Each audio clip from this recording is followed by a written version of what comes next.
Salut à tous, c'est Steven et aujourd'hui je vous présente un nouveau Twixidia qui s'appelle Reminisce et qui est vraiment excellent, vous allez le voir puisque regardez, en glissant à partir du bord de l'écran, je peux facilement accéder à mes dernières applications ouvertes. C'est super pratique, ça fonctionne n'importe où sur l'écran, là par exemple sur le haut, il se scinde en deux et laisse apparaître mes 4 dernières applications ouvertes.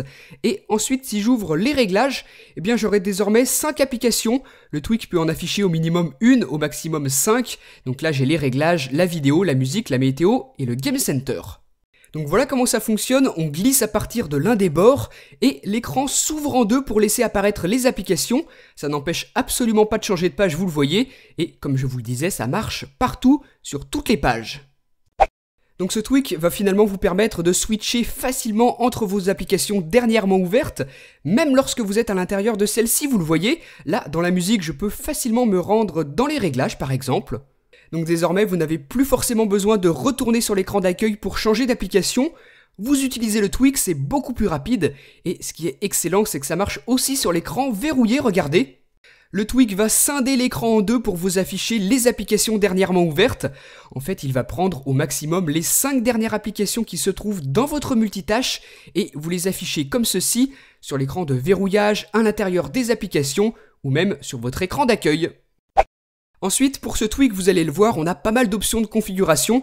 Donc vous vous rendez dans les réglages, dans la section des Twixidia et dans celle de Reminisce où là on a 3 sections.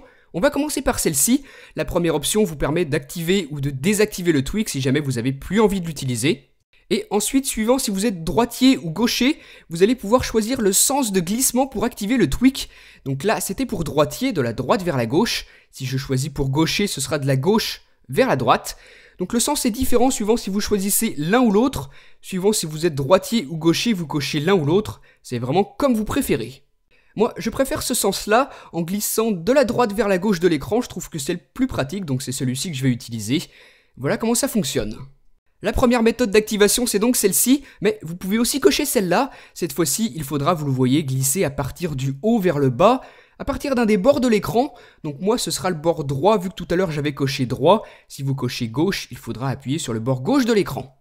On continue dans le panneau de configuration et l'option suivante va vous permettre de désactiver le Twik dans certaines de vos applications. Donc il vous suffit de la cocher, par exemple ici la calculatrice. Donc là, ça voudra dire que le Twik ne fonctionnera plus dans l'application calculatrice d'iOS. J'ai beau glisser autant que je veux, ça ne fonctionnera absolument pas. Impossible d'activer le Twik dans les applications que vous aurez cochées ici dans les réglages. Vous voyez que si je décoche la calculatrice et que je réessaye, je peux bel et bien activer le Twik. Vous avez donc là la liste de tout ce qui est installé sur votre appareil, et pour des raisons pratiques, si vous voulez que le Twik ne fonctionne pas dans certaines applications, eh bien vous les cochez. Enfin, si vous en avez envie, vous pouvez assigner un geste activateur au Twik en activant la dernière option. Moi je vous le conseille pas, c'est beaucoup moins fluide et on va plutôt s'intéresser ici aux animations. Là, pour l'instant, j'ai coché Push. Vous voyez comment ça se présente. Si je coche Flat, l'animation est un petit peu différente. Vous voyez qu'on a un panneau qui glisse sur l'écran. Et pour cette animation flat, on a plusieurs autres effets qui sont disponibles ici. Up, ce sera un glissement vers le haut. Down, comme son nom l'indique, ce sera vers le bas. Et enfin, si je coche Split, ça va couper en deux, comme ceci. Voilà, donc encore une fois, c'est vraiment comme vous voulez. Vous cochez l'effet que vous préférez. Moi, je préfère utiliser Push, cet effet-là qui fait une sorte d'écartement de l'écran, vous l'avez vu. Moi, c'est celui que je préfère et que j'utilise. Ensuite, on peut aussi jouer sur la taille des icônes. Là, elles seront beaucoup plus grosses. Donc moi, je préfère plutôt cocher l'effet qui s'appelle Grow, où les icônes sont plus petites, plus discrètes. En cochant celui-ci, je trouve que c'est vraiment trop gros. Et ensuite, même chose pour le nom des icônes, on peut aussi modifier son style. Pour continuer dans la configuration du Twik, on va passer à la section suivante qui va nous permettre de modifier l'apparence. La première option, vous le voyez, va permettre de flouter l'arrière-plan. Vous voyez que l'arrière de mon application est beaucoup moins net que tout à l'heure. Donc vous pouvez activer cet effet s'il vous plaît, et ça fonctionnera dans toutes les applications, ici dans la musique, ici dans la calculatrice, le fond est flou. Et deuxième option, ça va afficher un assombrissement en arrière-plan. Voilà ce que ça donne, donc vous pouvez le combiner aussi au flou.